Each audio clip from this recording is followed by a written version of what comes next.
for people to be there and watch, but it keeps you honest. You know, Yeah. you have evidence that... Oh, Squee. Oh, boy. Oh, so what did you do, Squee? You see, if this was XCOM 2, you would control that reaction move, and you wouldn't have moved up. You wouldn't. You know what? This one's for you, Squee. The events in this video are fictional as the characters portrayed within. Any similarities to anyone living or dead are merely coincidental and have been created at random by XCOM's name generator. Seriously. Oh, also contains strong language, you've been warned. Okay, hello one and all, Mickey here with Squee. Hello. Hi. Hello. How have you been, good sir? I'm eating lunch. Perfect timing. Perfect timing. It's incredibly unprofessional, and I'm sorry, but I have been so busy all day that I'm eating lunch, and I'm going to kick your butt while eating lunch. I wouldn't even worry about it. I would not even worry about it because usually I'm eating here. You know, I'm really worried. I was looking at this going, okay, so we've got a small scout. And then I looked at my roster, and hold on one second. Just hold on one second. I'll show you what I saw when I looked at my roster. So I was like, okay, we've got a scout. Then I looked at my roster and I was like, what? That doesn't look right. What? But no, we have a scout though. That's a scout. What the hell is going on with my roster? Yeah, it was the wrong save file. I have so many goddamn save files. I think this 157 is the save file for like a console command campaign I've got going. I used to have a campaign parallel to the campaign that I was playing, but it got so fucking tiring and difficult to keep up with what was happening. I just thought, fuck it. If anything happened in my current campaign, I'll just start a new campaign, cheat my way to that point, and then get the information I want from a parallel campaign, leaving the Iron Man aspect of my current campaign intact. So that's what I do. I just use console commands all the time to find out information and test things on a campaign that is not the YouTube campaign, and now I've just got like 1 or 2 campaigns that are console campaigns, as opposed to like 4 or 5 campaigns that are parallel campaigns that I have no idea what's going on. So we have got a small crash scout. So guys, yes, this is going to be the last versus mission that we have for XCOM 1. XCOM 2 is going to be coming out in a couple of days. So the plans that we are going to be going with, Squee, stop me at any time if I'm incorrect. Plans are going to be, this is going to be the last episode of, the versus campaign we've got for XCOM 1. I'm not going to be throwing this campaign. I'm not going to be, you know, just spawning in more and more enemies just so the campaign ends. It was an unwise decision to have the game set to easy mode. I figured people have seen early game Long War so many times that I didn't want to just restart the campaign over and over again, switching sides, because, yeah, it would just be the first couple of months of Long War that you guys would see, and I figured you guys would be tired of seeing that. But having said that, I'll get to that point when we get back to it, when we get to the versus point of this conversation. As of next week, I'm going to be on Squee's channel, co-commentating with him for his Long War, for his XCOM 2 campaign, because XCOM 2 is coming out. It's so exciting. So yes, Squee, you're going to be doing your roleplay campaign. Yeah. Yes, and I'm going to be co-commentating with you. So Squee, do you want to explain? Sure. So what I always do with XCOM, what I love doing, that one of the best features about XCOM is the soldiers. They're customizable. You give them names and armor, and in XCOM 2, it's insane how customizable they are. And what's really fun is to let viewers like you sign up to be those soldiers and give them a personality. Excuse me. Wow. So the idea is, you know, people sign up, they get, their soldier gets picked, and on my forums they write journal entries, after action reports, role plays, and things like that as the soldier that viewers can then go and read to create kind of like more context to the game. Now, instead of it just being a bunch of soldiers just throwing in the battle, you can go read that soldier's journal entry and their thoughts and how they're reacting to what's going on, and it makes it so much more emotional when they inevitably get shot in the face with hot plasma. Or when they succeed, you feel better, you know what I mean? So I love doing that on XCOM. I'm going to do that for XCOM 2, and I'm going to have Mickey as my second in command, my co-com, my wingman, because I'll need the emotional support when I get everyone slaughtered. Guys, remember, you can find Squee's link in the description below, or at the end of the video there should be a link if you just click on his icon. That will take you to his channel. If you want to be a part of that, let him know. Squee, do you want to let them know how? they could be part of that? Yeah, I'm actually going to make an announcement, another announcement video today, so it'll be on my channel as well. I was having people just go to my forum and put information there, but a very, very, very nice YouTuber, oh, I'm trying to see what name they like to be used by. Hang on. I want to make sure I'm using the right name. Give me a second. But anyway, she's made a Google Doc, which is absolutely amazing and very complex and well done, that lets you fill out all the information, including all the customization. It's got like drop-down menus, so you can choose what custom items and looks you want. And I'm gonna have everyone use that. That way, it puts it all automatically into a nice little spreadsheet for me. Fever Reaver. Fever Reaver is the nice lady that did that. So I'm gonna make a new video with that and the link so that people can go there and fill out that form. And then what I'm planning on doing, and I don't know how successful this is going to be, I want to put everyone into the at least your basic stuff into the character pool and just have the game choose who comes. From what I've heard from Beagle and all that, it's not 100%. Like, it does like 50-50, 50 from the character pool and 50 randos. It wouldn't take me. I wouldn't imagine that it wouldn't take modders long to change it to be, or even it might just be an ini file edit in the that you can change like a ratio. Look at it, yeah.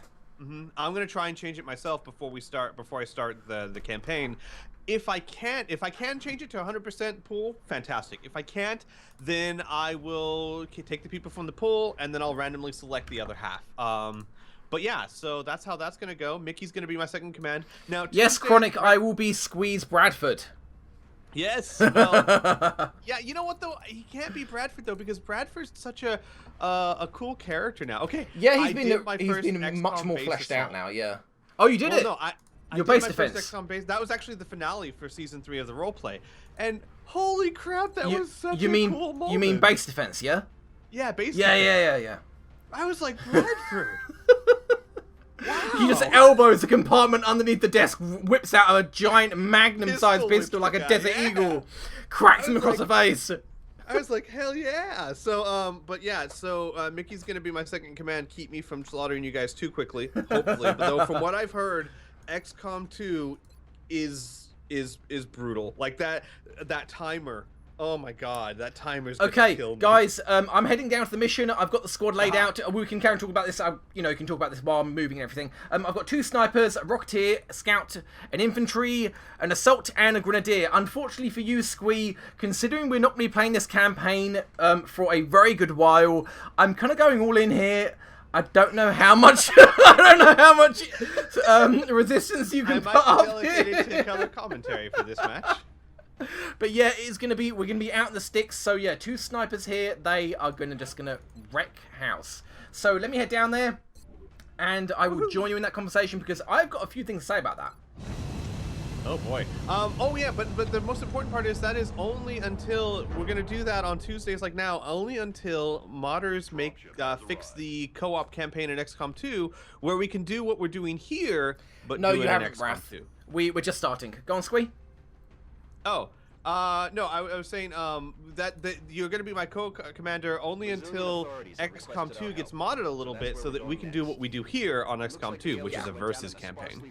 And you guys are right in mentioning that there is something there's already a console command that basically does this. Basically, all the commands that I do is a single console command, but it is still only hot seat mode. So at best, it would be exactly how we're doing it right now, but with less faffing about with commands. So right, I suppose it's actually much better than it is already now, because there's no more bugging with commands messing up and me forgetting to put down the anchor. Good point, Mickey. You need to put down an anchor when you land, and quite likely like submission will work. I mean, yeah, suppression suppression. And turns won't tick over twice as quickly, so things will have cooldowns exactly how they should be.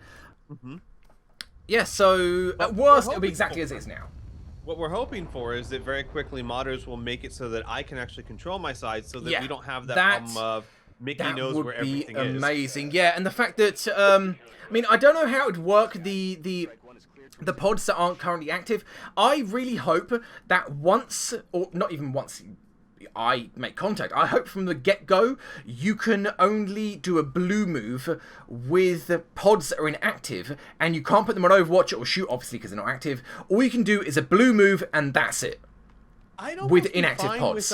With they just continue doing their patrolling stuff until they're activated. Like you don't have control of them until they're active, or you don't have control of them until you run a guy over to them or something like that.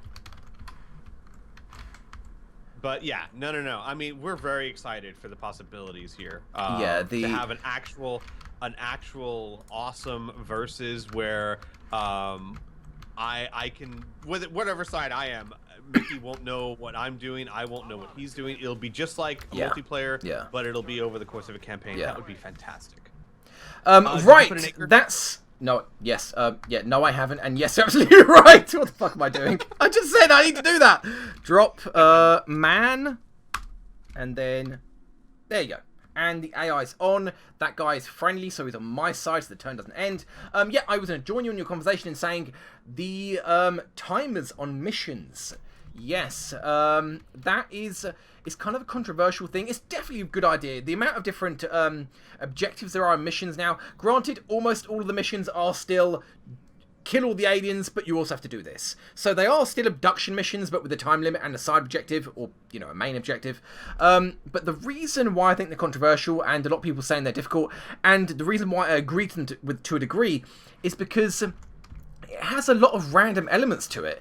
If your first mission outside of the either tutorial or the actual first mission, because if you don't do the tutorial, then you get a specific mission, which I think is Gatecrasher. If your first mission beyond that is like a VIP rescue or a VIP escort, then you are screwed, because there are 3 kinds of standard mission in XCOM 2. There's the kind that has no time limit, which I think there's only one type of mission that has no time limit, which is a convoy assault, where Resistance has bombed an advent train, and you have all the time in the world to assault it, no other time limit, no other objective. That's it, just kill the aliens, you're done. Oh, but you can't obviously blow up the containers on the train. The other kind of objective is kill all the aliens, but you have a time limit to reach your objective or prevent the aliens from doing their objective. But once you've done that, you have all the time in the world to kill the aliens. The third kind of mission is you have a time limit on the map. If you're still on the map before you finish, or yeah, if you're still on the map and you haven't finished the objective, all your soldiers are gone. That is the VIP rescue and VIP escort missions. And if your first mission after your initial mission is that, it's like getting a bomb mission on your first cancel mission. It can throw the campaign completely at random. And that's kind of what I don't like about it. I love random, I do. I mean, look at my YouTube campaign, it's just random all over the place. I really love it. But throwing on a campaign because of randomness, I'm not keen on that. It's like if somebody gets a convoy assault mission as their first proper mission, it's a walk in the park. You can take your time, all the time in the world. You can spam them with sniper fire as you do in you know, XCOM 1. But if your first mission is a VIP escort, people are gonna die. You're probably gonna have to re-roll the campaign, as you did with the original XCOM if it was a bomb mission as your first cancel mission.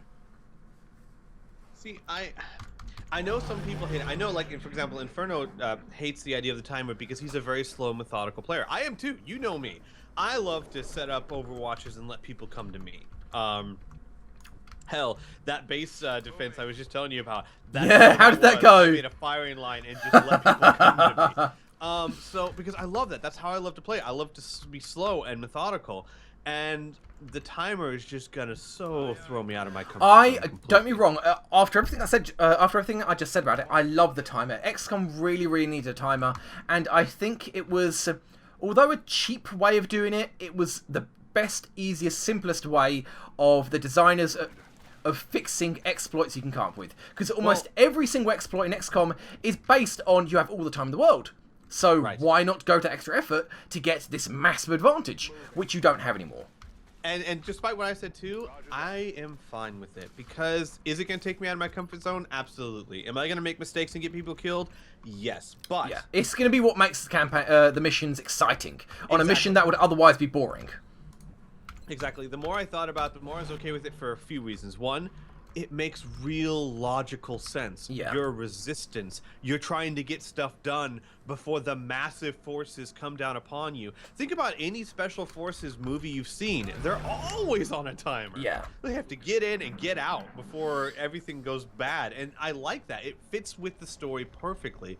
And like you said, it's going to constantly force me to think outside the box and give a sense of urgency that will, like I said, while it will completely take me out of my comfort zone, I think it'll make every mission like life or death. Yeah, So it was looking absolutely definitely a good idea. To it. I'm not looking forward to the amount of YouTube tests, but I mean, I'm hoping, you know, if a little optimistically, that I will finish my first YouTube campaign off the bat, that I won't have to restart, because I want to very quickly move on to mods, because the most fun I've had with you... okay, here's the thing. I would have stopped playing Long War if it wasn't for the amount of edits I made to my Long War campaign. If it wasn't for the random rookie perks, for the alien pets, for the perk roulette, I would have probably stopped playing Long War, because I would have only played in the highest difficulty, and there are a huge number of things that I just find that make me unhappy about the way Long War's designed. Like, this is one of the things, and I'm sure we've talked about it, or, you know, so many times in the past, about things that we disagree within Long War, but things like drones having nearly 2 DR from the get-go, Seekers having more DR than mechtoids, things that when you're playing and you know it's going to happen and there's nothing you can do about it, and you do it anyway, hoping against all hope, and it happens anyway, and then all you do, you just sigh. And you sigh and you're trying to hold back the feeling of, am I having fun? And the answer is, no, you're not. You're playing it because it's a great game that's riddled with things that are really irritating and annoying that stop you from having fun. And those few things sure are outweighed by the huge amount of that's added in Long War, the massive advances they've made with the modifications to the game that frankly shouldn't have been possible if it wasn't for their, you know, tenacious personalities. Which, you know, frankly, it's gotten where they are today. They're now, you know, making their own company, making their own game, working with the developers of the game. They've earned all those rights. They absolutely have. But there are a few design decisions in there that just make you sigh and you're like, this isn't fun.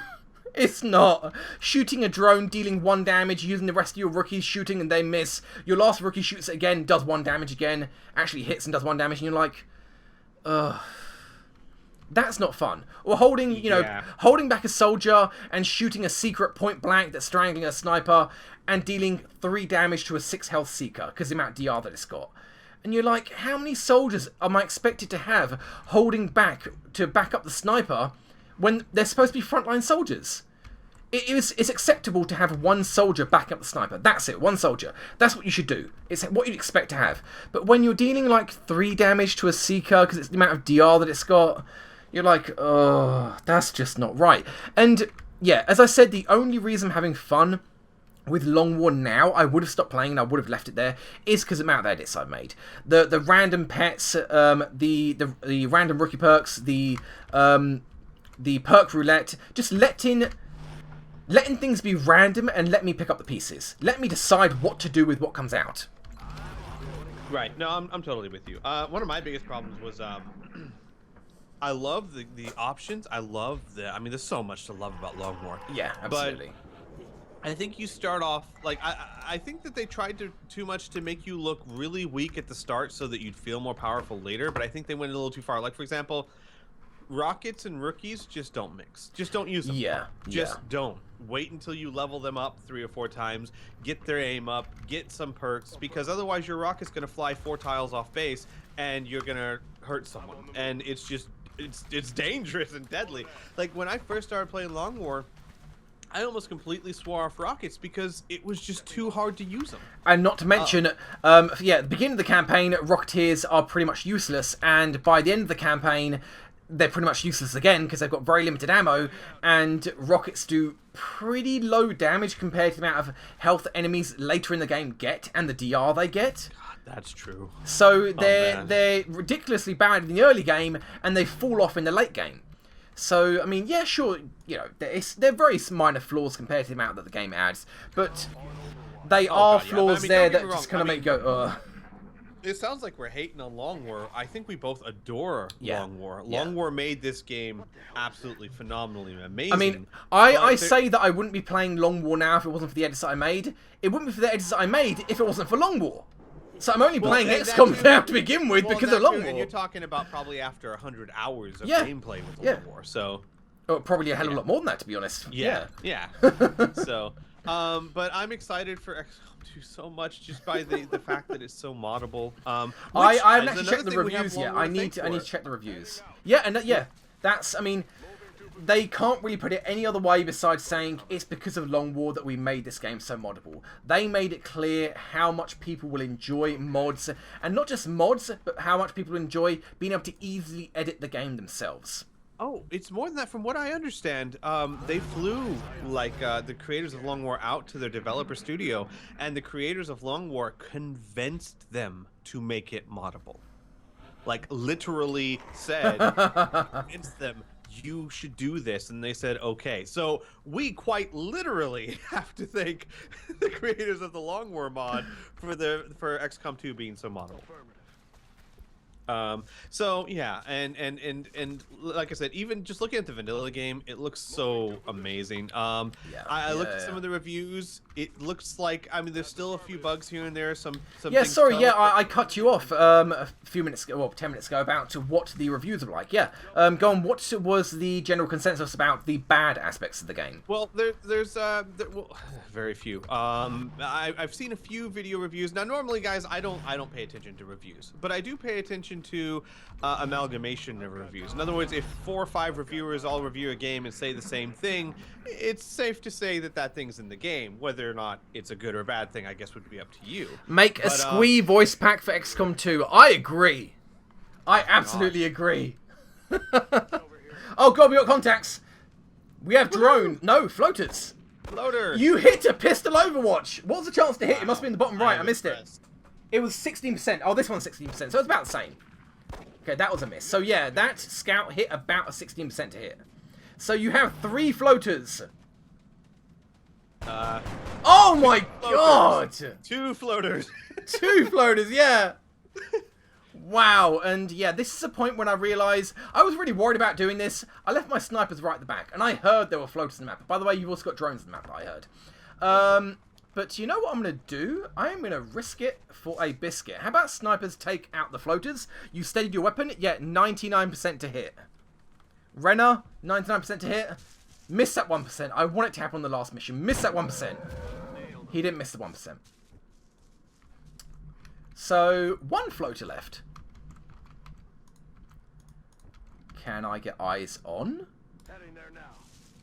I'm not giving you your biscuit. You're flying. Gotcha. I was wondering why. What? Why you low up? No, you're flying. Go on, Sinatra. Well, that's the end of that then. Well then. Squee, where were you? I feel like Talking about I reviews. feel like I expertly commanded that there. Oh, hey, Inferno. Yeah, this is what I... Oh, Inferno, hello. How are you doing? You can watch me expertly command the alien forces. Yeah, this, as I was saying, this is what I kind of regret about this campaign, is that we did it in easy mode, so the campaign would go on and you guys wouldn't have to just watch the early game over and over again as the alien player just slaughters a human player, which, yeah, it's a good thing that we don't have to watch the early game over and over again, because people have seen the early game so often, they don't want to see that again. But with XCOM 2, Squee, we are definitely going to be setting it to the highest difficulty, because no one is going to mind watching the early game over and over again with players killing each other as aliens versus humans. No one will mind that at all. We might want to start it with, say, like, I forget what's the classic called now, Commander. Yeah, whatever the classic like Commander. But yeah, we'll find a mix. It won't be easy. It might not be the hardest, because then it might be too one-sided for the aliens. We'll see. Yeah. I think that we both. But yeah, need to play a certainly not campaign easy first mode to at get least. an idea. Yeah. But like I was saying, so like I said, I don't normally listen to reviews, but they've all been saying the same thing, which at least lets you know that these things are in the game.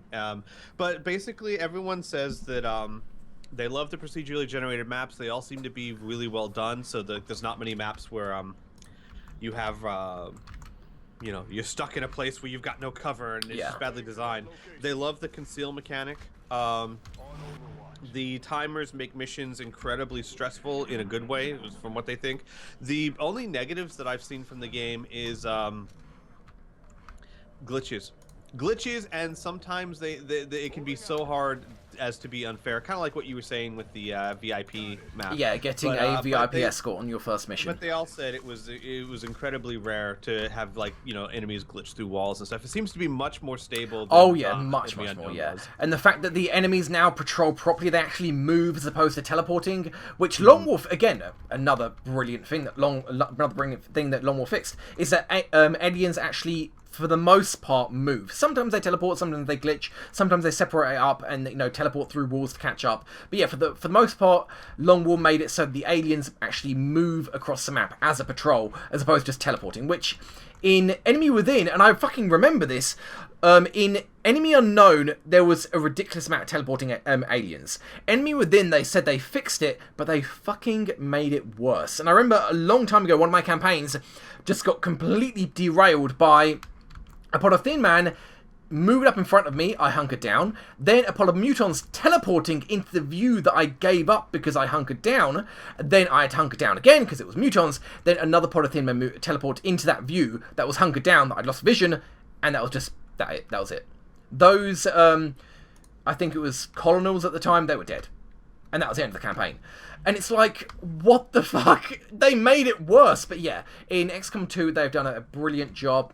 I mean, sure, sometimes, you know, when the pod splits, it does teleport a little bit, but nowhere near as much as it did in, well, nowhere near as much as it does in Long War, let alone how bad it was in Enemy Within or Enemy Unknown.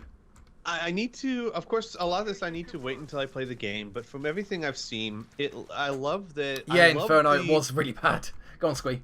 I love the solutions they've come up with things. For example, you know, in XCOM 1, if you had like one enemy left on the alien pod, they'd run away. But what running away really meant was they'd back off for a turn and hunker down somewhere by themselves, or maybe come right back into your Overwatch run. In XCOM 2, soldier can run away, go and find another pod. That is so good. Yeah, and I love that it actually joins the pod. It becomes part of the pod.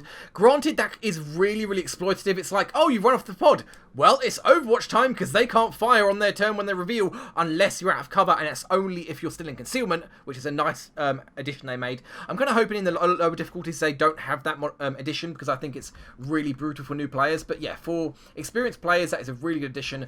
But yeah, that fact that an alien runs off and then becomes part of another pod, which means that they're technically no longer active, I think people can exploit that. As soon as you see an alien run off, it's like, okay, Overwatch time, let's get the high ground even if we're out of cover. Yeah, I see what you're saying. If they could fix that, though, because I love the concept of if you let them run away, there's consequences to that. You're going to be facing a bigger pod. Yeah. I think the balance would be if that alien that ran off was still active and could shoot on its turn, whereas the pod that it was bringing wouldn't be active, and they'd only get their reveal move.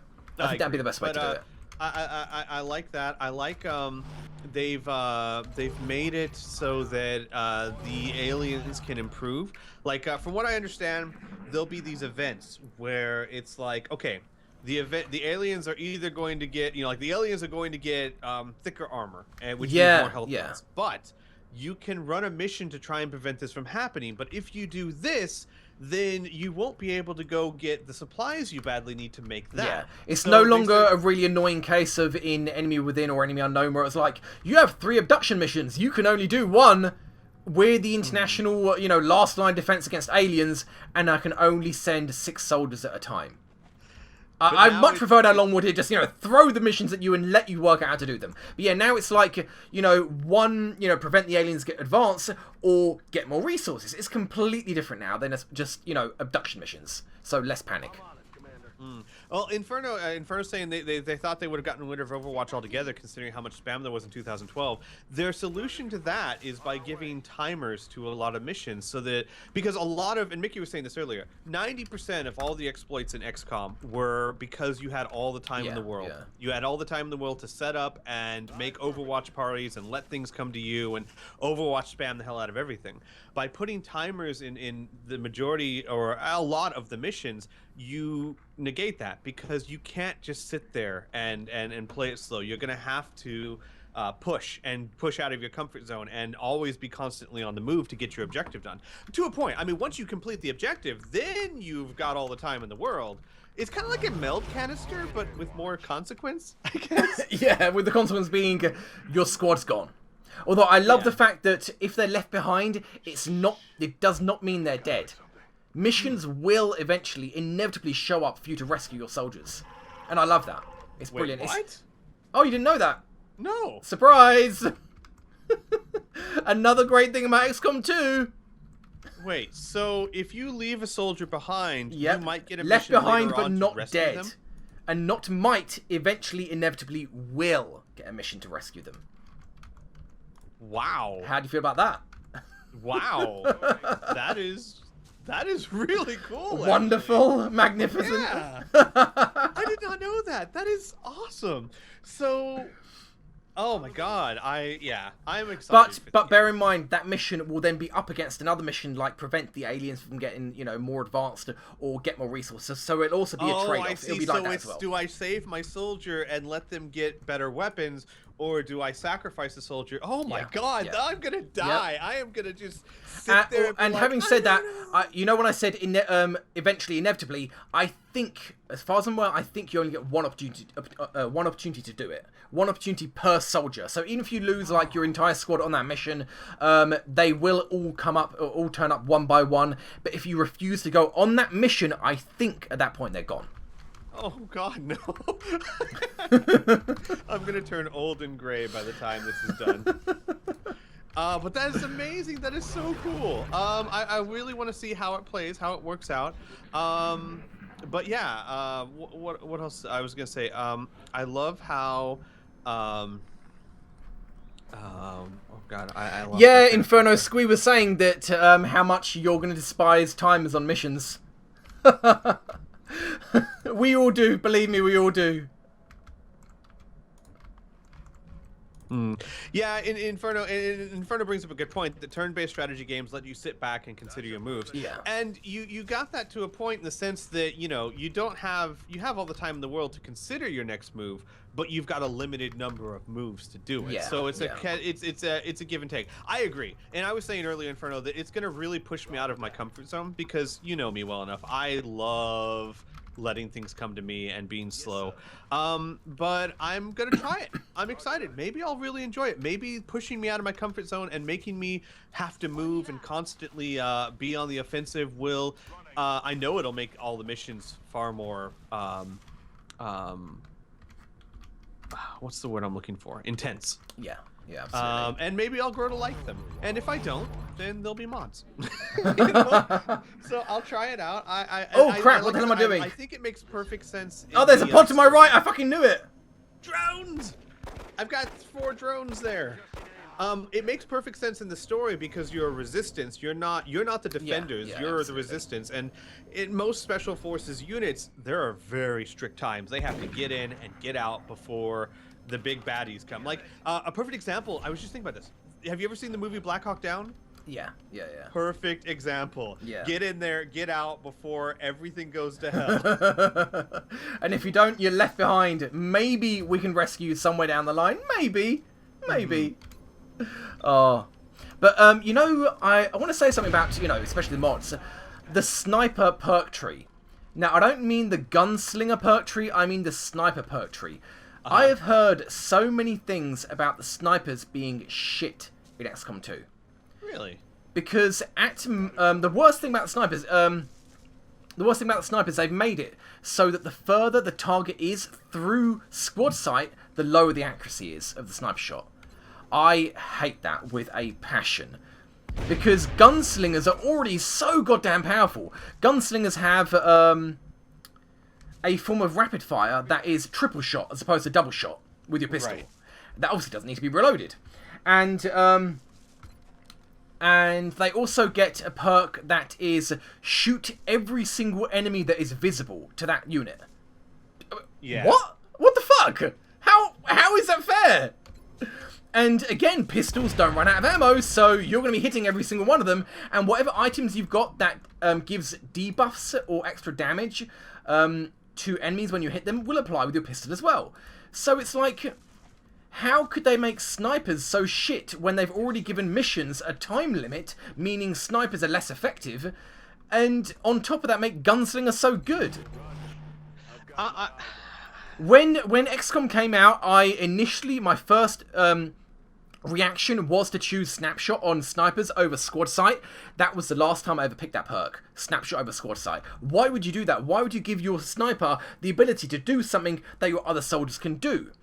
Right. I mean, that was the argument. Once you gave them Squad Sight and you got them to, like, Corporal rank, or, like, Specialist, I think, maybe, or Specialist Corporal, I can't remember. If you fed them of XP, once you got them to that point, they were so incredibly powerful. Sure, too powerful, yeah, but these missions XCOM 2 have time limits, so why wouldn't they just stick to that? Well, I guess, yeah, I don't know what they're thinking there. Maybe we can mod it at least, but yeah, no, I'm with you. That doesn't make much sense at all. I mean, I like the perks that the sniper has, but yeah, if their aim drops off, that's the point of a sniper, is that you can hit them from across the map. And it's not even a small amount that it drops off. Yeah, man. Actually, yeah, not only is XCOM 2 going to have the regular multiplayer that we're used to, they're going to have what Mickey and I are doing here, but official. So they're going to have campaign versus. Right now, it's only as a hot seat. So basically, yeah, basically in the campaign, it would just be a simple command of, I don't know, hot seat mode, if I can fucking spell it. So yeah, hot seat mode, done. And I really hope they didn't do anything. And all the commands that I do about switching sides and, you know, putting down the fucking anchor, it would all be done automatically. So when I'd finish my turn, these would become enemies, and the aliens that were active would become friendlies that you would then control. That would be all automatic. So at worst, everything that I'm already doing is already in the game. Right. But by a single command. That it's so moddable that in a month or two, someone will find a way to make it so that you can do it online. So, for example, you know, Mickey and I could load up a campaign where he's the good humans, I'm the aliens, and we just play. That's what we're hoping, and it seems very possible because they have hot seat campaign mode and they have multiplayer. So the code has to all be there. Aye, aye, Commander. So it just needs a modder to combine the two. Yeah. Which will be amazing. And then maybe I'll have control of my aliens because you haven't let me control them yet. I know, especially in this goddamn mission. But you know what I can't wait for is for a modder to fucking dive deep into the code and be like, let's give players control of the geoscape as well. Could you imagine that? You'd have a selection of different objectives and missions you can lay out and a certain number of resources to pick those missions, and you could choose what the human player will be doing. That would be amazing. That would be cool. You know what else I'm excited for? Now that it's so moddable, you know, give it about a year, but you know there's going to be full conversion mods. Instead of XCOM, it's going to be Star Wars. There are more enemies. I thought that was it. But I mean, imagine instead of XCOM, you've got Star Wars. Or you know, instead of Star Wars, you've got maybe Starship Troopers. You know what I mean? But what I'm saying, give it a year, and it'll happen. You'll have Stormtroopers versus Rebels in XCOM. Yeah. I mean, you know what I'm doing day one, and I'll be recording a mission for it, is XCOM Zombie Apocalypse. Just spawning a map with the console, which you can do it manually now. Did you know, Squee? Did you watch that video, the PAX video, where to make a map, you can just go into the console, and with a list of drop-down boxes, write down the statistics, and it will create a map with a mini-map indicating which are the jigsaw puzzles of the map, and you can click each individual jigsaw puzzle and have it re-roll that to be something more specific that you want.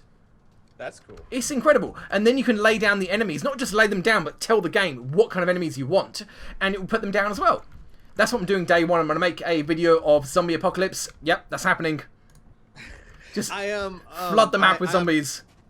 I'm really excited. I remember, actually, I just uploaded it the other day. Inferno and I were doing one of my XCOM missions, and we were talking about our fears with procedurally generated maps, which was that procedurally generated maps on one hand is amazing because it's always different, but because it's not